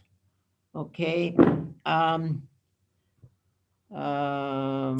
will make a motion for the acceptance as complete operation and abandonment services of oil and gas well 9865 Olympic within the City of Beverly Hills performed by ARB, and the authorization to file a notice of completion and release retention. Do I have a second? I'll second. Thank you, Mr. Margot and Mrs. Walker-Schuman. Any questions, any discussion? I will just say that, and correct me if I'm wrong, Mr. Blake, I know is here. This vote signifies that that Veneco well is complete. Is that correct? That's correct. And further might help clarify is there's a three-way contract between ARB, the school district, and the city. What is reflected here is that contract responsibilities have been completed and at Veneco. There is still, however, will be under a separate contract work for the site restoration and the mitigation of the legacy wells, which is wrapped into the CalGEM approval process. So this specifically is for the work that was contracted in the three-way contract for the mitigation of the wells at the Veneco site. Thank you, Don. I will add one more question. Does CalGEM sign off on the wells individually or on the project as a whole? So at this point, are all the wells signed off as individual wells that have been abandoned or suspended, or do we also get any documentation from CalGEM regarding the entire project? It will be both. CalGEM sees the project as individual wells and will sign off. Bonds are attached to each individual well, and then they look at the site restoration and the mitigation of the legacy wells as one entire effort for approval. So we'll have both. So if we voting on this tonight, is there any possibility where CalGEM can come back and say, oh, by the way, before you get certified, you need to do extra work? Could that happen, or that's not because what I'm hearing is we don't have all the final approvals. We won't have the final approval from CalGEM for the entire scope until the legacy wells are completed. So that's the long horizon. So CalGEM views those tacked onto the yes. picture. Okay, Thank you. The real issue is approving the wells and releasing the bonds, which is what CalGEM is in the process of doing. What wells are you referring to in the legacy wells, Mr. Blake? There are 19 wells at Veneco that is part of this contract that we're discussing. Legacy wells are 3 wells that are not part of the Veneco project, but are part of the site restoration process. Then those 3 wells are in the middle of the softball field. Those are not the 107 and the 23 then at all. Those are not, these are 3 different ones. Right. Those have been completed. Yeah. And that work has been signed off by CalGEM. Thank you. Just to clarify. Okay, any other questions or comments? Okay, call for the question. Dr. Stern? Yes. Mr. Margot? Yes. Mrs. Wells? Yes. And Mrs. Walker-Schuman? Yes. Mrs. Marcus? Yes. Okay. Passes 5-0. And we will now go on to number 13F. I need a motion. I'll make a motion to approve the agreement with ARB for oil well site monitoring at the high school. Do I have a second? Did I hear? Thank you, Mr. Margot and Mrs. Walker-Schuman. Okay, is there any discussion on this or any questions? Yeah, I do have a question. It was explained to me that that we need to keep tabs until the entire site is scraped and remediated. We need to keep tabs because we still have equipment on site. How long do we expect this process to go on for ARB to monitor these wells? We're expecting the monitoring process to be between 90 and 120 days, pending a DTSC remediation program. So it's the gap between where we are now and when we have the DTSC plan for the mitigation. So it's coordinated. So once that's coordinated and the agencies are on board with what we're planning on doing, then we no longer require the well monitoring service. Yes. Okay, thank you. Okay, call for the question. Any other discussion, questions? I have a quick question. Sure. Is that mitigation plan for the three legacy oil wells? No, this is just within the Veneco site. Oops, yeah, I'm on. It's within the 19 wells. It's monitoring for AQMD and for storm water, that we have no runoff or contaminant. Thanks. Any more discussion, questions? Okay, Dr. Stern? Call for the question. Yes. Mr. Margot? Yes. Mrs. Wells? Yes. Mrs. Walker-Schuman? Yes. And Mrs. Marcus is a yes, passes 5-0. I will move approval and ratification of change order number 1 to the agreement to perform portable enhancements necessary for the relocation of the facilities and maintenance and operations departments offices located at Beverly Hills High School with Edgar Garza Construction, Inc. I will second. Okay, a motion was made by Mrs. Walker-Schuman and seconded by Mr. Margot regarding the ratification of the change order. Is there any questions or discussion? Anybody? The original was $52,000, and this is for the little change order to change it to 55.2. And it's complete, I believe, or that's going to be the next one. Any discussion, other questions? I'll only note that this is reimbursable by Metro, by MTA. That is correct. Right. Okay, Dr. Stern? Yes. Mr. Margot? Yes. Mrs. Wells? Yes. Mrs. Walker-Schuman? Yes. And Mrs. Marcus is a yes. So 5-0, that passes. Okay. I'll I'll move acceptance as complete portable enhancements for the relocation of the facilities and maintenance and operations departments offices located at Beverly Hills High School performed by Garza Construction, Inc., and authorize the notice of completion and release of retention. Thank you. And I have to have a second, please. I'll second. Thank you, Dr. Stern. Okay, any questions or comments on this particular item? Hearing none, I'll call for the question. Dr. Stern. Approved. Mr. Margot. Yes. Mrs. Wells. Yes. Mrs. Walker Schuman. Yes. And Mrs. Marcus is a yes. Okay. Now we're at 14C. Call for a motion. I'll make a motion to approve the agreement with Greg Drilling for the water well abandonment at El Rodeo. I'll second. Mr. Margot made the motion, and Mrs. Walker Schuman, did you second that motion? No, that was Mrs. Wells. Mrs. Wells, thank you. I didn't. Okay, any questions on this? I have some questions on it. Okay, I was looking at the contract, which originally was written, I think, last October, and now and it was said to be completed within 5 days, and I was wondering about that particular situation. Maybe you could clear that up, Mr. Blake? Or maybe is this the water well that we're facing right now? Is this another one? No, this is a water well, and it's at El Rodeo. I know it's at El Rodeo, yeah. Is the question, the contract was written, but it wasn't executed. We've been doing our due diligence. The well was discovered during demolition, and it's in the middle of the building, and it needed to be mitigated according to code.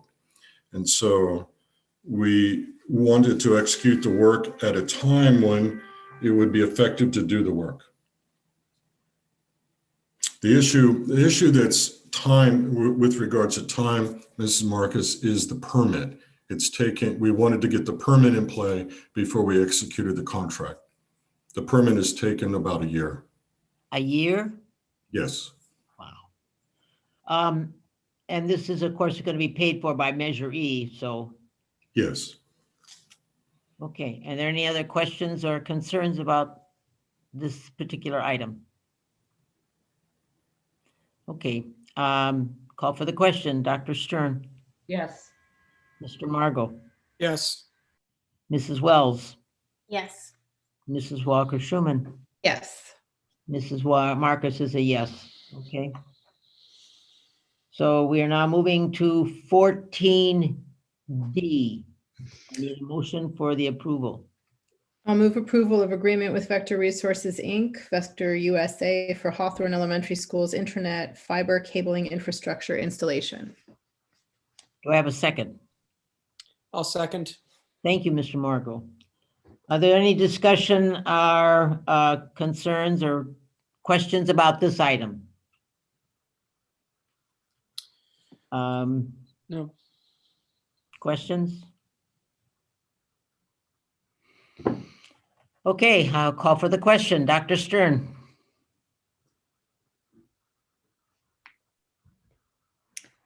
You're on mute, Dr. You're muted, Dr. Stern. Yes.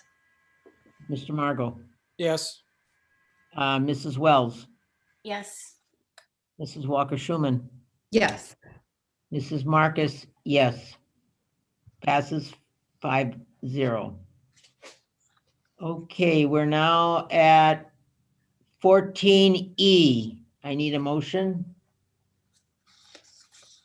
I'll move acceptance as complete installation of water and sewer to the modular buildings at El Rodeo School for the relocation of the facilities and maintenance and operations departments. Workspace performed by Pro West PCM, Inc., DBA Pro West Constructors, and authorizing notice of completion and release of retention. Second to the motion, please. I'll second. Thank you, Mr. Margot. Any discussion? Any questions? I just want to note to staff that the transmittal threw me off because the amount of the contract was mentioned twice, even though this is really a notice of completion and release of retention, and then it says fiscal impact none. So I think the language in the future should be pretty clear, so anybody in the public reading it understands that this is a contract that's already been approved and executed. Just the way it was worded this particular time. Yeah, because it says it's accepting as complete, the installation.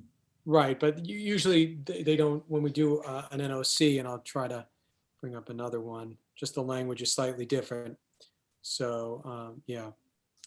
Okay. I'll pass that to staff. It's fine. It's just a slight change in wording, that just not to, because the fiscal impact none, people need to, when they see numbers, dollar signs, I don't want them to get confused that, oh wait, how's there no impact if there's dollar signs listed?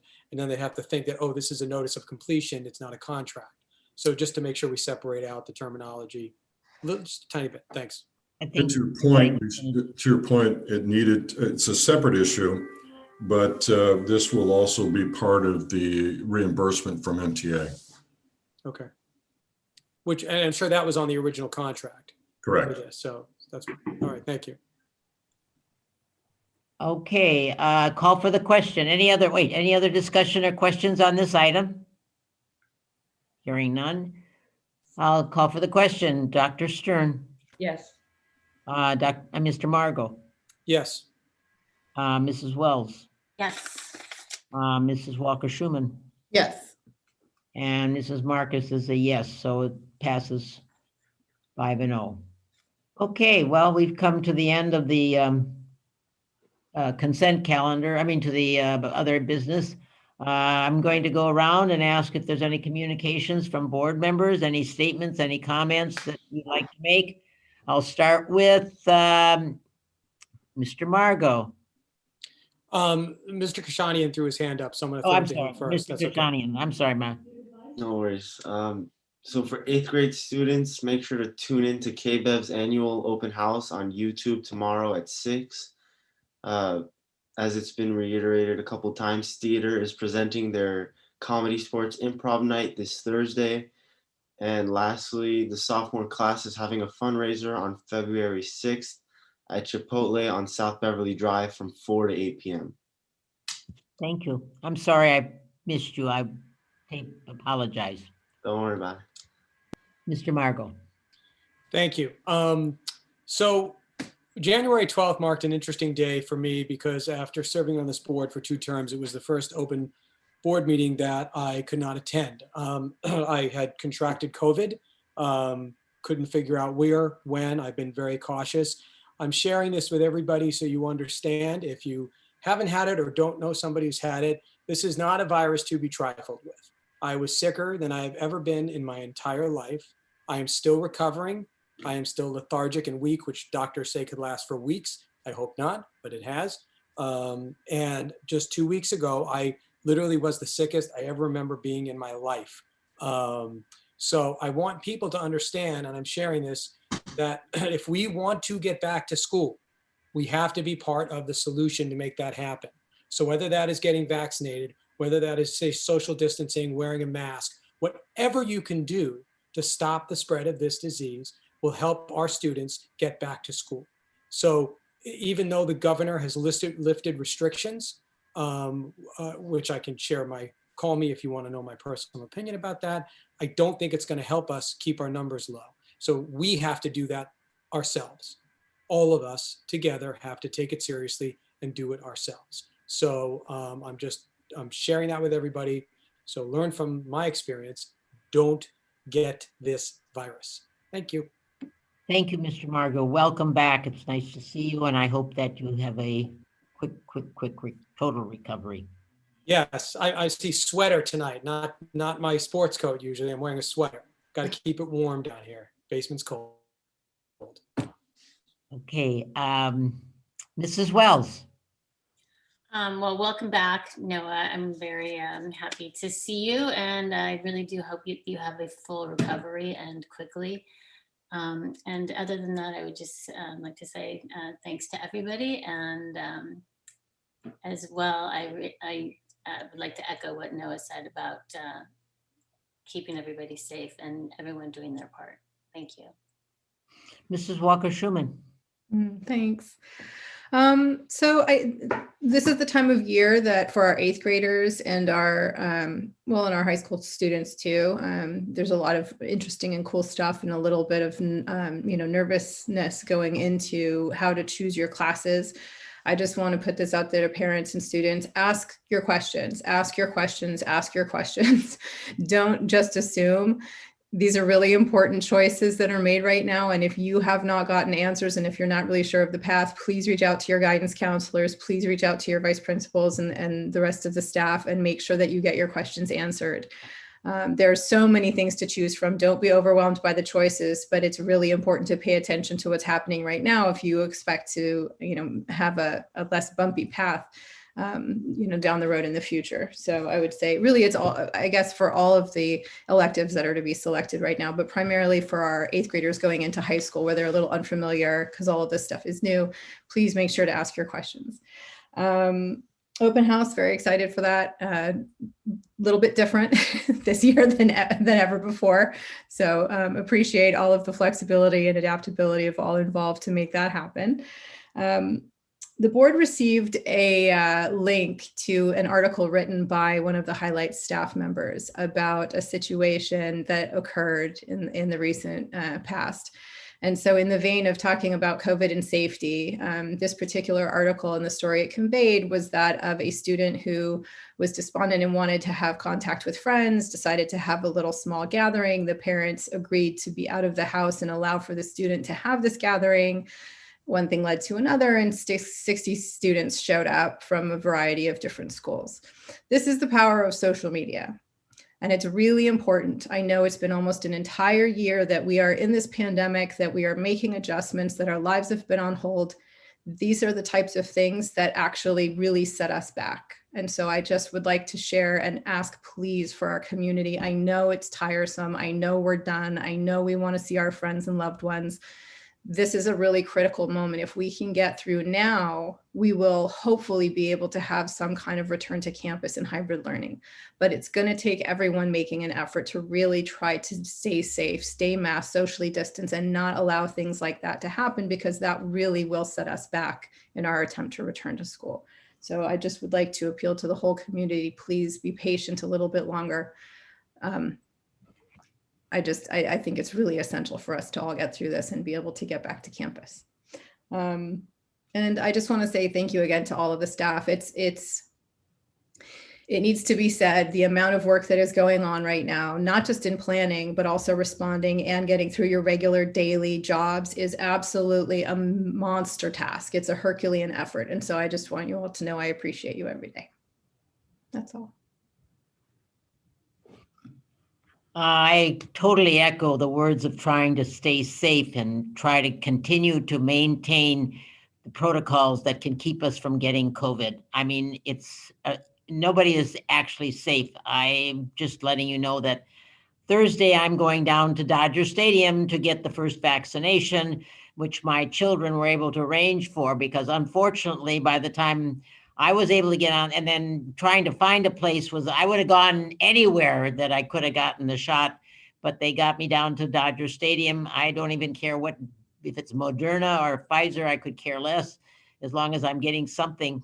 I just want to tell you that as a member of the community, I felt the circle of people getting COVID was closing in on me, because my next door neighbors got it. My very dear friend, who I spend every Sunday afternoon with, got it and spent time in the hospital. I felt like my world was closing in on me more than you could possibly believe. And I don't go anywhere, as many of you probably know. I am really homebound, so to speak, and have been for many months. And I would like to just make a comment about some of the programs that are coming up on Zoom and other things from the school that are so wonderful, and I'm looking forward to seeing them. I think Thursday night we have BV has a musical program. I'm looking forward to seeing that, and I'm hoping that I get notice of all of them so that I can join the Zoom lens for them to see them. I think that this is a way for us to really see how unbelievable our staff and our students have put together some incredible performances, and nothing can be better than said than that, than what we just heard about from our high school drama team. So I congratulate them, and I look forward to many performances. Oh, and also the dance, the high school dance company coming up. So we need to support them and let them know how much we appreciate the work they do and the incredible job that they do to even put it on. So those are my words. And now I will turn it over to you, Dr. Stern. Well, I really want to thank you all for this. I treasure this, and I hope one day, rather than the Brady Bunch template, that we in fact can all have we can all share the same hedge and say we are in the same hedges because it's safe. So that's my one parting wish for tonight. And thank you for, it's a wonderful, I love it. We're just missing like Greg Brady and Alice, the housekeeper. That's it. Rebecca, that's our new motto: one board, one hedge. That's right. One board, one hedge.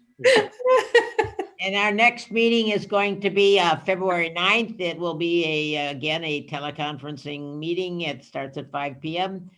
Please encourage people to join in and see what's going on so that they can be informed. I think that's a very important thing. And with that, I think if there's nobody else, Dr. Breggy, did you have anything that you wanted to add at the end?